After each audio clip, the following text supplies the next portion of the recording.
नमस्कार, मैं प्रियंका। आप देख रहे हैं 4 PM। क्या शिवराज सिंह चौहान कांग्रेस के साथ आ गए हैं? चौकी मत, ऐसा ही कुछ होता हुआ नजर भी आ रहा है। जो शिवराज सिंह चौहान बोल रहे हैं वही कांग्रेस के नेता बोल रहे हैं। अब ऐसे हालातों में ऐसा लगता है कि सीएम मोहन यादव को इतना तगड़ा झटका लगा है कि वो आनन फानन में पीएम मोदी से मिलने के लिए दिल्ली भागे हैं। तो फिलहाल मध्य प्रदेश में क्या कुछ हो रहा है, कैसे शिवराज सिंह चौहान और कांग्रेस नेताओं ने मोहन की सरकार से पंगा ले लिया है, आपको एक एक बयान सुनाएंगे, मध्य प्रदेश की खबरों पर चर्चा करेंगे। और चर्चा करने के लिए मैं स्वागत करती हूँ 4 PM MP संपादक संजीव श्रीवास्तव जी का। नमस्कार सर। नमस्कार प्रियंका। सर मध्य प्रदेश में मौजूद है, तमाम उठापटक अपनी आंखों से देख रहे हैं। आप बताइए सर, आपको क्या लगता है कि क्या शिवराज सिंह चौहान ने छुपी हुई बगावत कर दी है? क्योंकि एक तरफ जहां उमंग सिंगार से लेकर जीतू पटवारी लाडली बहना की बातें कर रहे हैं, संकल्प पत्र बीजेपी को याद दिला रहे हैं, वहीं दूसरी तरफ शिवराज सिंह चौहान भी ये कहते हुए नजर आ रहे हैं कि संकल्प पत्र याद दिलाऊंगा और संकल्प पत्र पूरा करवाऊंगा। जी बिल्कुल, देखिए मामा जी को अपने एक नए मुकाम काम का इंतजार है। केंद्रीय नेतृत्व ने कह तो दिया है लेकिन अभी ऑफिशियली उसको लेकर अनाउंसमेंट नहीं हुआ है। इसी बीच जब मामा मध्य प्रदेश में होते हैं तो वो अपने दौरे कर ही लेते हैं, और अभी वो जिस आप और इंगित कर रही हैं वो उनका अमरकंटक और वहां का दौरा उनका रहा है। तो उस दौरे में वो पहुंचे हुए थे और वहां पहुंचे तो उन्होंने जब रूबरू हुए, और रूबरू होता है, कैमरा होता है, लाइट एक्शन होता है, तो मामा थोड़ा सा फॉर्म में आ ही जाते हैं और मामा अपनी बातें कह देते हैं। तो मामा ने वहां यही याद दिलाने की कोशिश की है कि जो हमने संकल्प लिए हुए थे, बीजेपी ने जो वादे किए हैं प्रदेश की जनता से, संकल्प पत्र हमारा है वो बरकरार है और उसको हम कहीं ना कहीं ध्यान रखते रहेंगे। और मैं स्मरण कराते रहूंगा, आप जो नए मुख्यमंत्री जी हैं, मोहन यादव हैं या बयान है, जो सुंदर सा जी बयान है। बयान सुना दूं क्या? अपने दर्शकों को बयान ही सुना देते हैं, छोटा सा जी बयान है। बयान सुन लीजिए, फिर इस पर आगे की चर्चा करते हैं। पूरे हों, नई सरकार इन संकल्पों को पूरा करेगी। मैं पूरी तरह से सहयोगी होऊंगा और जब जरूरत पड़ेगी तो सरकार का ध्यान भी दिलाऊंगा। प्रदेश के सेवक के नाते जनता से मेरे रिश्ते भाई के और मामा के हैं। तो सर कहना है कि वादे याद भी दिलाऊंगा, वादों को पूरा करने का सहभागी भी रहूंगा, क्या कहेंगे सर? नहीं, देखिए यही बात हो रही, कुछ जो उनके कार्यकाल की योजना है उसको लेकर कुछ, जैसा हम लोग पहले भी जिक्र कर रहे थे प्रियंका जी की, निकलकर मुख्यमंत्री जी की ओर से साफ साफ नहीं आ रहा था। हालांकि मुख्यमंत्री जी ने, मोहन यादव जी ने, जो नए मुख्यमंत्री हैं मध्य प्रदेश के, उन्होंने हाउस को भरोसा दिलाया है, विधानसभा में ये कहा है कि कोई भी घोषणा, कोई भी योजना जो पुरानी है बंद नहीं होगी। पर्याप्त राशि है, पर्याप्त पैसा है हमारे पास, सरकार के पास, तो नहीं होने देंगे। तो सबसे ज्यादा जो बेचैनी रही है वो लाडली बहना स्कीम को लेकर रही, और भी बहुत सारी योजनाएं ऐसी रही हैं जो शिवराज सिंह चौहान के कार्यकाल से चल रही थी, तो उसको लेकर है। और कुछ जो नए वादे हैं, कुछ ऐसे भरोसे दिए गए थे जो अभी 2023 का विधानसभा चुनाव था, उसमें चाहे वो 450 रुपए में गैस सिलेंडर की बात हो, बेरोजगारों को एक राशि देने की बात हो, या किसानों को लेकर बहुत सारे संकल्प जतलाए गए हैं। तो अब सवाल तो यही पूछे जा रहे हैं। और आपने एक और चीज जो अपने ओपनिंग रिमार्क में कही है कि ऐसा लगता है कि कांग्रेस भी मामा की भाषा बोल रही है, और निश्चित तौर पर वही चीजें याद दिला रही है कांग्रेस भी, चाहे वो मध्य प्रदेश कांग्रेस के नए अध्यक्ष जीतू पटवारी हो या विधानसभा में जो नेता प्रतिपक्ष बनाए गए उमंग सिंघार हो। तो उनका सुर भी बिल्कुल वैसा ही सुर है जैसे शिवराज सिंह चौहान जी का सुर है। और जब वो प्रदेश में घूमते हैं शिवराज सिंह चौहान, तो याद दिलाते हैं, वो सुर्खियों में आ जाते हैं। और उनका सुर्खियों में आने के साथ साथ जब कांग्रेस का सुर भी वैसे ही मिलता है, तो ऐसा लगता है कि जैसे डबल इंजन की सरकार की बात बीजेपी करती रही है, मामा करते रहे, तो यहाँ भी जो विरोध का एक सुर है डबल इंजन वाला हो जाता है। प्रियंका जी। बिल्कुल सर। उमंग सिंगार भी वही बोलते हुए नजर आ रहे हैं। जहां एक तरफ आपने भी कहा कि जैसे कि कहना है मोहन यादव का कि पर्याप्त पैसा है, पैसा दिया जाएगा, लाडली बहना योजना भी बंद नहीं होगी, लेकिन कांग्रेस को भी यही चिंता सता रही है कि लाडली बहना योजना बंद हो जाएगी, 3,000 रुपए अकाउंट में नहीं आएंगे। मामा को भी यही चिंता है कि 3,000 रुपए अकाउंट में नहीं आएंगे। इसको लेकर सर नेता प्रतिपक्ष उमंग सिंगार का एक बयान भी निकलकर सामने आया है। बयान क्या है? छोटा सा बयान है, बयान सुना देते हैं। और भाजपा ने जो संकल्प पत्र लाया जिसपे चुनाव लड़ा, उस चुनाव के बाद संकल्प पत्र से दूर भागती नजर आ रही है। जिस प्रकार से लाडली बहना को इन्होंने संकल्प पत्र में गायब कर दिया, मुख्यमंत्री जी भी उस दिन गोलमाल जवाब देते रहे। हालांकि उन्होंने कहा है कि सबके खाते में जाएगा पैसा, लेकिन मुझे नहीं लगता है कि लाडली बहना को के खातों में पैसे जाएगा। तो सुना सर आपने, उमंग सिंगार भी वही कुछ बोल रहे हैं जैसा मैंने अभी पहले शिवराज सिंह चौहान का बयान सुनाया। उनका कहना है कि भले ही मोहन यादव कह रहे हैं, मुख्यमंत्री साहब ये कह रहे हैं कि हम पैसा देंगे, योजना बंद नहीं होगी, लेकिन ये लोग लाडली बहना योजना को गोल गोल घुमा रहे हैं। जाहिर सी बात है, ये लोग लाडली बहना योजना बंद करने वाले हैं और ये पैसा नहीं आएगा। देखिए, शंकाएं इसी तरीके की बार बार पैदा हो रही हैं, की जा रही हैं, और खासकर प्रतिपक्ष तो अब घेरेगा। देखिए, उसके पास अब अवसर है। जो आपने संकल्प जतलाए थे, उन संकल्पों पर तो बार बार बात होगी, आपको जवाब देना होगा। और कहीं ना कहीं सत्तारूढ़ दल की कठिनाई ये है कि उनके पास में अब ऐसे प्रिंसिपल हैं जिन्होंने लंबे वक्त तक इस, कह सकते हैं, जैसे हम किसी एक उसको कॉलेज को उदाहरण माने तो पूरा कॉलेज चलाने वाले प्रिंसिपल, हम उसको प्रदेश के तौर पर देखें तो शिवराज सिंह चौहान की कोई भूमिका वैसे ही है। और ये जो है नए मुख्यमंत्री हैं, वो चूंकि बाद में आए हैं, तो कहीं ना कहीं जो सीनियर है वो अपनी अपनी स्मरण तो कराता ही रहता है, तो वो वैसा ही प्रयास कर रहे हैं। और सामने जो उनके सामने विद्यार्थी ऐसे आ गए हैं, अब उसको आप थोड़ा सा अलग अंदाज में व्याख्या कर रहा हूं मैं, थोड़ा सा अटपटी सी व्याख्या है, लेकिन प्रतिपक्ष का वैसा ही रवैया है कि वो बार बार उस नए प्रिंसिपल से सवाल कर रहा है, पूछ रहा है कि साहब क्या हुआ उस सिलेबस का, कहाँ है वो सिलेबस। तो अब नए प्रिंसिपल के सामने कठिनाई दोहरी है कि एक तो पुराने प्रिंसिपल भी कहीं ना कहीं स्मरण करा रहे हैं, और नए जो विद्यार्थी है वो नए प्रिंसिपल से सवाल कर रहे हैं। तो रोचकता वाली स्थिति है, और मुश्किलों में मोहन यादव कहीं दिखते हैं। कई बार उनको थोड़ी सी कठिनाई तो पैदा हो रही है। और देखिए, भले ही लाख बात करें, दावा करें कि बहुत अच्छे हमारे पास पैसा पर्याप्त है, लेकिन मध्य प्रदेश का जो कर्ज है 3,87,000 करोड़ के आसपास 31 मार्च तक हो जाने वाला है। ये तो भारी कर्ज में मध्य प्रदेश 3,87,000 करोड़ हो जाएगा 31 मार्च तक। और बजट से बहुत ज्यादा कर्ज है, और अभी लगातार कर्ज लेना पड़ रहा है। अभी ताजा कर्ज 2,000 करोड़ रुपए का पुनः मध्य प्रदेश की सरकार लेने जा रही है, वो प्रोसेस चल रही है। और ये भी एक निकल कर आया है इन्हीं सब के बीच की यदि केंद्र सरकार से कुछ अंश मिलना है राज्य का, वो करीब 5,500 करोड़ के लगभग आसपास है, वो मिल गया तो शायद कर्ज नहीं लेना पड़ेगा। तो जब सरकार को अपने मतलब दैनंदिन के लिए कर्ज लेने पड़ रहे हैं, तो सोचिए कि जो ये योजना है उसको लेकर सवाल उठना लाजमी है। प्रतिपक्ष घेर रहा है, तो अब जवाब तो देना ही देना है। बात की जा रही है, लेकिन धीरे धीरे तस्वीर स्पष्ट होती चली जाएगी, क्या कुछ योजनाएं चलने वाली और क्या कुछ योजनाओं पर ब्रेक लगने वाला है। प्रियंका जी, प्रतिपक्ष घेरे, प्रतिपक्ष का काम है घेरना, लेकिन शिवराज सिंह चौहान भी जब घेरे कि मैं याद दिलाऊंगा कि क्या करना है, तो भले ही इस बयान को लेकर मोहन यादव किसी तरह का डायरेक्ट जवाब ना दें, लेकिन समझ में सब कुछ आ रहा है कि आपसी रार क्लियर होती हुई नजर आ रही है। जैसा कि सर आपका कहना है कि कर्ज लिया गया है, देश का भी कर्ज बढ़ रहा है, आईएमएफ का कहना है कि मोदी काल में सबसे ज्यादा कर्ज लिया गया है।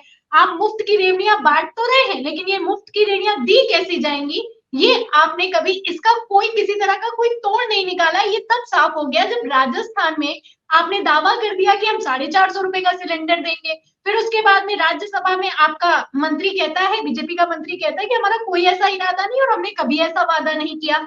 तो वादों से मुकरती हुई सरकार से हर कोई डरता है, प्रतिपक्ष तो डर ही रहा है। देखने वाली बात यह है कि शिवराज सिंह चौहान भी डर रहे हैं, बार बार संकल्प पत्र याद दिला रहे हैं, क्योंकि लाडली बहना योजना एक बहुत बड़ी योजना है और इसी के तहत भारतीय जनता पार्टी ने जीत हासिल की है। और लाडली बहना योजना जहां एक तरफ शिवराज सिंह चौहान नहीं छोड़ना चाहते, वहीं कांग्रेस नेता भी नहीं छोड़ना चाहते हैं।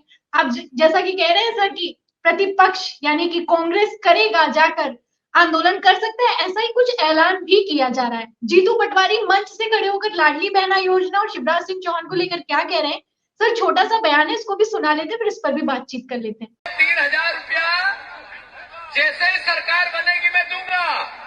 अब भैया तो चले गए, अब बहनों के भैया हो आप। 3,000 जब तक नहीं मिले, विपक्ष को, कांग्रेस को सड़क पर रहना चाहिए कि नहीं रहना चाहिए। तो सर सुना आपने, कहना है जीतू पटवारी का कि जो कांग्रेस के प्रदेश अध्यक्ष बनाए गए, उन्होंने भी मन से ऐलान कर दिया है कि 3,000 रुपए अकाउंट में आने चाहिए। भैया ने दावा तो किया था, भैया चले गए हैं, लेकिन अगर ये 3,000 रुपए अकाउंट में नहीं आए तो कांग्रेस सड़कों पर उतरेगी। अब यहाँ पर देखने वाली बात यह है कि शिवराज सिंह चौहान के लिए कांग्रेस खड़ी हुई है, लाडली बहना योजना के लिए कांग्रेस सड़कों पर उतरने का दावा करी, ऐसा तो पहले कभी नहीं हुआ। नहीं, देखिए, ऐसा एक योजना है जिसमें बड़ा वोट बैंक है। 1,35,00,000 महिलाओं को इस योजना के लाभ दिए गए थे। ये आंकड़े खुद सरकार की ओर से आए थे और लगभग यही आसपास था। तो अब यही एक ऐसा दांव है जिसे खेलना इसलिए भी कांग्रेस चाह रही है या खेल रही है क्योंकि लोकसभा के चुनाव निकट हैं। और अब देखिए, उसे तो प्रतिपक्ष में बैठना है, विपक्ष में बैठना है। अभी तो जवाब तो सरकार को देना है, बीजेपी को देना है, सत्तारूढ़ दल को देना है, डबल इंजन सरकार को भी देना है। केंद्र की सरकार भी कहीं ना कहीं, देखिए, भले ही उस योजना को केंद्र ने या नेतृत्व ने बहुत तवज्जो नहीं दी शिवराज के होते हुए, लेकिन ये किसी से छुपा नहीं है कि ये ऐसी योजना थी जिसने गेम तो मध्य प्रदेश में चेंज किया है। यदि 163 सीटें मध्य प्रदेश में बीजेपी को मिली हैं तो उसमें योगदान तो इस योजना का है। तो अब शिवराज भी कहीं ना कहीं यही चिंता पाल रहे हैं, कर रहे हैं। देखिए, उन्होंने भी कहा हुआ है, भले ही वो स्ट्रेटेजिकली हो कि 29 सीटें हमें जीतना है फिर से, तो ये दो तरीके का खेल हम इसे मान सकते हैं कि बार बार अगर शिवराज स्मरण करा रहे हैं तो ये, यदि इसको कहीं रुकती है, रोका जाता है, तो नुकसान सीधे सीधे पार्टी को, बीजेपी को होगा। और यदि चालू रहती है तो जो संकल्प है उसे पूर्ति करने में वो जो अपना उनको दायित्व मिलेगा, यदि मध्य प्रदेश में कुछ मौका मिलता है, उन्होंने कहा हुआ है कि मुझे जो केंद्रीय नेता जिम्मेदारी देगा, मैं दोहरी भूमिका में रहूंगा, जहां मुझे जो काम मिलेगा वो करूंगा। मध्य प्रदेश भी रहने वाला हूं। तो वो मध्य प्रदेश में रहकर उनका जो पुराना एक मैं वो बार बार यही कहते हैं कि मेरा तो जो बड़ा रिश्ता पद से नहीं, मेरा तो रिश्ता मामा और भाई का रिश्ता है। उस रिश्ते को बनाए रखना भी उनके लिए कहीं ना कहीं आगे के लिए, मध्य प्रदेश में भले ही अभी राजनीति उनकी ब्रेक है, लेकिन अगर मध्य प्रदेश में आगे फिर पुनः राजनीति करने का मौका मिलता है तो वो बार बार इसी चीज को याद दिलाएंगे या करेंगे कि देखिए मैं तो करता रहा था।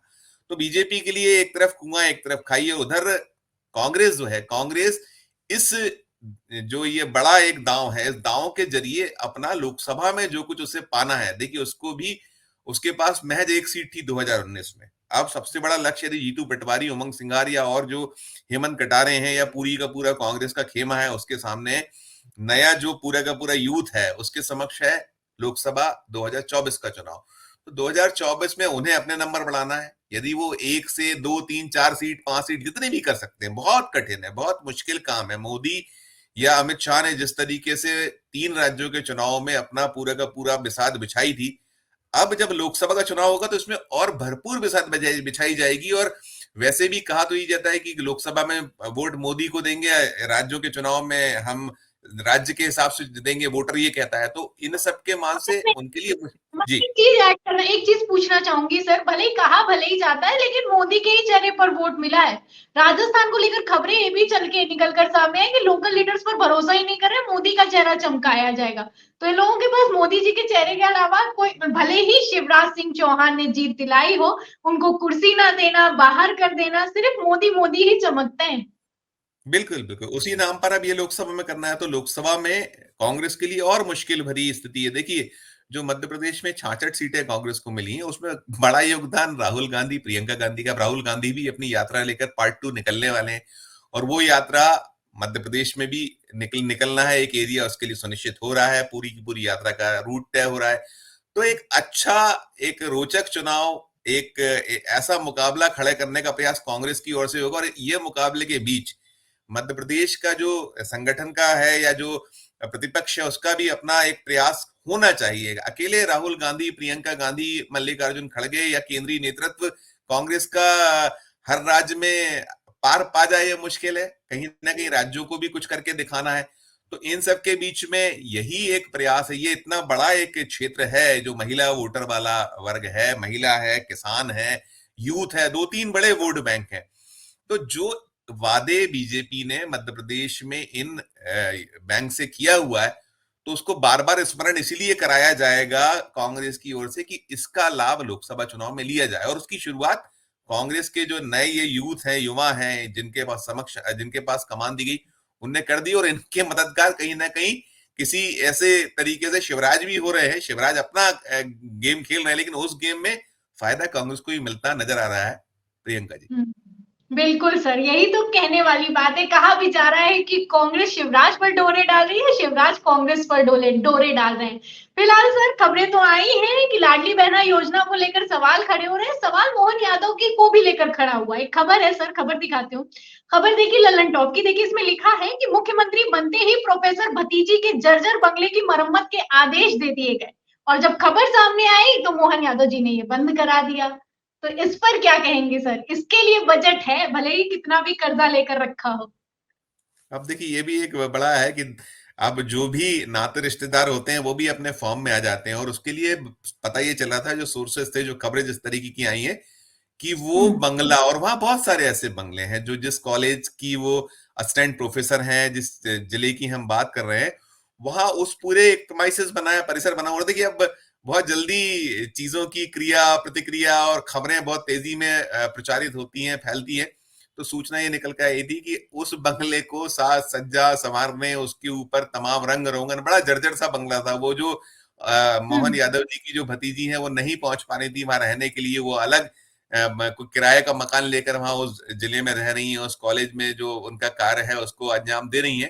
तो निकल कर ये आ रहा था कि 20 लाख रुपए का भारी भरकम बजट दे दिया गया है, और निश्चित तौर पर जो बाकी और भी वहां जो क्वार्टर्स हैं, जो जो वहां का जो कॉलेज है उसके संबंध उस विश्वविद्यालय के, जी जी, तो सवाल यही हो रहा है कि बाकी लोग को क्यों भूला जा रहा है? यदि करना ही है तो सब पूरा का पूरा किया जाए, समग्र किया जाए, उसको सजाने संवारने की क्या जरूरत है?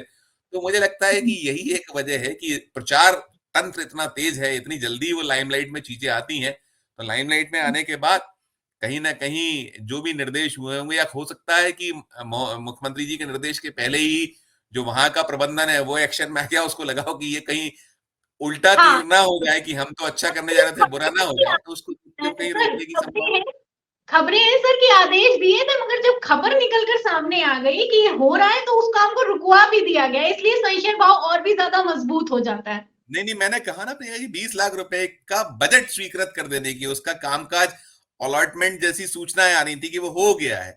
तो जब इस हाँ, तरीके की प्रचार हुआ तो उनको लगा कि ये उल्टा ना हो जाए तीर, तो आनंद फानंद हाँ, में रुकवाना उनका जरूरी है। कि ये हम तो, और देखिए उच्च शिक्षा विभाग के मंत्री भी रह चुके हैं शिवराज कैबिनेट में मोहन यादव जी, तो उनसे कुछ छुपा या दबा नहीं है।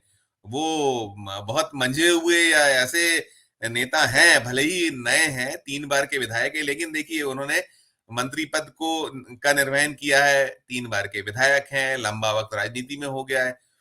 तो कोई भी ऐसा कार्य नहीं हो सकता कि केवल खुश करने के लिए किया जाए और खुश करने के चक्कर में उल्टा हो जाए। तो मुझे लगता है वही है कि तत्काल में जो प्रबंधन है उसने अपने पैर पीछे खींचे, ऐसी सूचना है, या ऐसी ये पूरा का पूरा मसला संकेत दे रहा है प्रियंका जी। जी सर। फिलहाल सर आपने लैम्प लाइट की अगर बात की है तो लैम्प लाइट में मोदी जी भी आ गए हैं। कहा जा रहा है कि मोहन यादव को झटके पर झटके लग रहे हैं। एक तरफ तो ये लोग लाडली बहना योजना नहीं छोड़ रहे हैं, सदन में तो घेरा जा रहा है, सड़क पर तो घेरा जा रहा है, उमंग सिंगार से लेकर जीतू पटवारी के बयान निकलकर सामने आ रहे हैं, शिवराज सिंह चौहान भी खुले में ऐसे बयान दे रहे हैं कि मैं संकल्पों को याद दिलाऊंगा। तो पहुंच गए हैं मोहन यादव पीएम मोदी के पास। मंत्रिमंडल विस्तार की भी बातचीत है सर, तस्वीरें निकलकर सामने आई हैं। क्या होने वाला है? देखिए ये तो वैसा ही प्रश्न है जैसा उनके मन की था, मोदी के मन की था, अमित शाह के मन की था, या नेतृत्व क्या कुछ करने जा रहा, बड़ा मुश्किल से काम है। और देखिए यहाँ इतना बड़ा एक नंबर है, 163 नंबर है, और अभी 3 सदस्य यहाँ कैबिनेट में, एक सीएम के साथ में 2 डिप्टी सीएम, तो 3 हो गए हैं, 230 का सदन है, 15% अधिकतम आप मंत्री बना सकते हैं, जो संवैधानिक व्यवस्था है कैबिनेट को लेकर की जा चुकी है। तो अब कुल मिला के 35 सदस्य हो सकते हैं पूरे, 3 हो चुके हैं, 32 जगह खाली है। तो 32 जगहों में मुझे लगता है कि जैसा हमने छत्तीसगढ़ में देखा, तो कहीं ना कहीं एकदम से सारे पद भर दिए जाएंगे, इसकी संभावनाएं कम है। यही निकल कर आता है कि 20-22 जो है चेहरों को मंत्री पद का दायित्व मिलेगा, और जैसा और जगह पर हम देख रहे हैं राज्य में हुआ है, तो वहां वैसा ही कुछ होगा कि कुछ नए चेहरों को भी मौका मिलेगा, पहली बार के किसी विधायक को भी अवसर मिल सकता है, महिलाएं होंगी। तो जितने भी उसमें समीकरण है, चाहे जातीय जो समीकरण है वो है, महिला का जो एक बार बार प्रधानमंत्री जी तो कहते रहे हैं कि 4 जातियां हैं, किसान है, हम्म। महिला है, युवा है। तो वो जो उनका अपना 4 जातियों वाला एंगल है, वो एंगल भी होगा। फिर आपके सामने लोकसभा चुनाव भी हैं, तो लोकसभा चुनाव के मान से भी आपको बहुत सारे समीकरणों को बैठालना होगा। मध्य प्रदेश में 51% के आसपास ओबीसी जनता है, उसमें बड़ी संख्या में वोटर हैं। तो ओबीसी भी है, अनुसूचित जाति भी है, जनजाति भी है। यहाँ आरक्षित सीटें 47 आरक्षित सीटें एसटी के लिए हैं, 35 सीटें एससी के लिए हैं।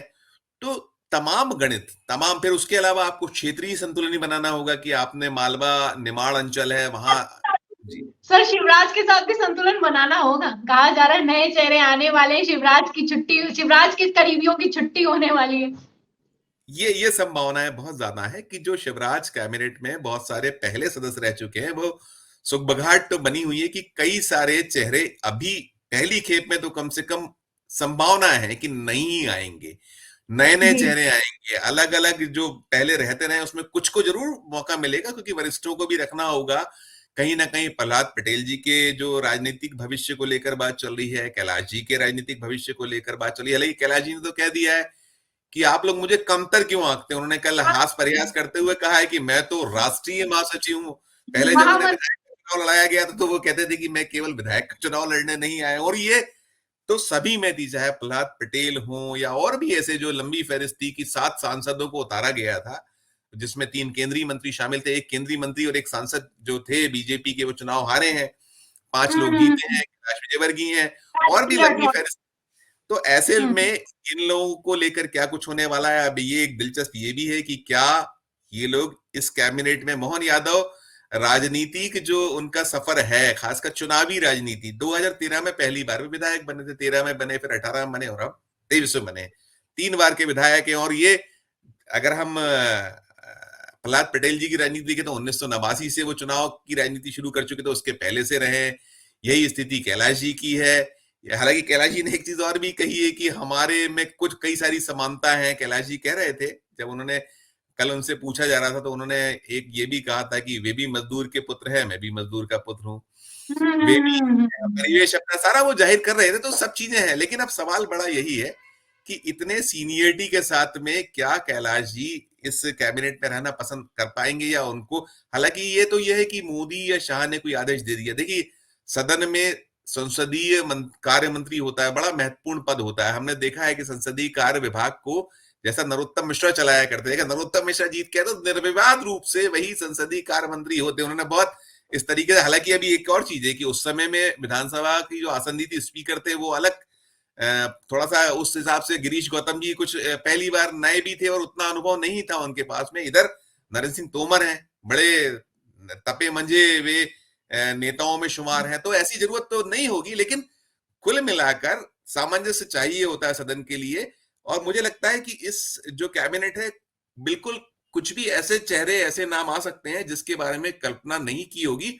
और ये भी है कि हम जरूर संसदीय कार्य मंत्री की मैंने बात की, लेकिन नरेंद्र सिंह तोमर वाला जो एक सिलसिला है कि वो बड़े तपे मंझे हुए नेता हैं, स्पीकर पद पर हैं, तो वे भी सदन को अपने हिसाब से संचालित कर सकते हैं।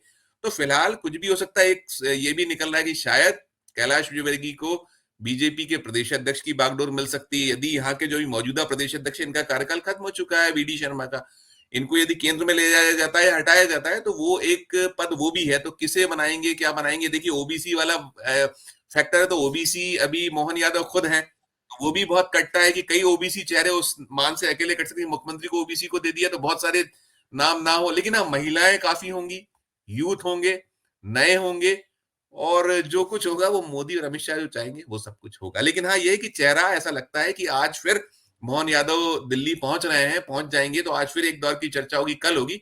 और 1-2 दिन में जो उनका कैबिनेट है, जो एक्सपेंशन है, उसका एक चेहरा, उसके नाम 2-1 दिन में सामने आ जाएंगे। प्रियंका कल्पना जी सर, कल्पना नहीं की जा सकती। कल्पना तो ये भी नहीं की थी कि मामा जी बाहर हो जाएंगे और मोहन यादव मुख्यमंत्री बन जाएंगे। जैसा कि आपने बताया, कई सारे सीनियर चेहरे हैं, अब इन सारे सीनियर चेहरों को कैसे एडजस्ट करेंगे, ये भी अपने आप में देखना बहुत दिलचस्प होगा, क्योंकि अगर सामंजस्य नहीं होगा तो नाव डगमगाती हुई पहले ही दिखाई दे रही है। जो कांग्रेस बोल रही है वही शिवराज सिंह चौहान बोलते हुए नजर आ रहे हैं। कि यहाँ तो चूंकि पूरा का पूरा इस जो मध्य प्रदेश हो, छत्तीसगढ़ हो, राजस्थान हो, तीनों ही राज्यों को चलाना केंद्र से है, चलाने वाला केंद्र है अभी जो परिदृश्य है, और कम से कम लोकसभा चुनाव तक तो पूरा कुछ चलना है। तो वहां से जो निर्देश होंगे, जो आदेश होगा, चाहे वो जूनियर हो चाहे सीनियर हो, कितना ही सीनियर हो, सबको प्रियंका जी मानना होगा, और कोई चूं चपड़ कर पाएगा इसकी संभावना है बिल्कुल भी नहीं है। प्रियंका जी, जी, मोदी है तो मुमकिन है और मोदी ही चलेगा, सबको पता है। अब आदेश जो आएगा उस पर काम होगा। फिलहाल सर बहुत बहुत शुक्रिया सर, जो भी जानकारी आपने हमें दी है। ये था मध्य प्रदेश का फुल अपडेट, मध्य प्रदेश के बयान, मध्य प्रदेश की खबरें, और इस पूरी चर्चा पे हमने आपको बताने की कोशिश की है, समझाने की कोशिश की है कि मध्य प्रदेश की राजनीति आखिर किस तरफ जा रही है, किस तरीके से कांग्रेस और शिवराज एक तरफ और मोहन यादव दूसरी तरफ नजर आ रहे हैं। फिलहाल इन बयानों पर, इन तस्वीरों पर, इन खबरों पर आप क्या सोचते हैं, हमें कमेंट बॉक्स में जरूर लिखें। वीडियो को ज्यादा से ज्यादा शेयर करें, सब्सक्राइब बटन दबाएं, बेल आइकन दबाएं, ताकि हर खबर की नोटिफिकेशन आप तक पहुंचती रहे। हमारे चैनल को ज्वाइन करें। फिर मिलते हैं अगली खबर के साथ, तब तक के लिए धन्यवाद।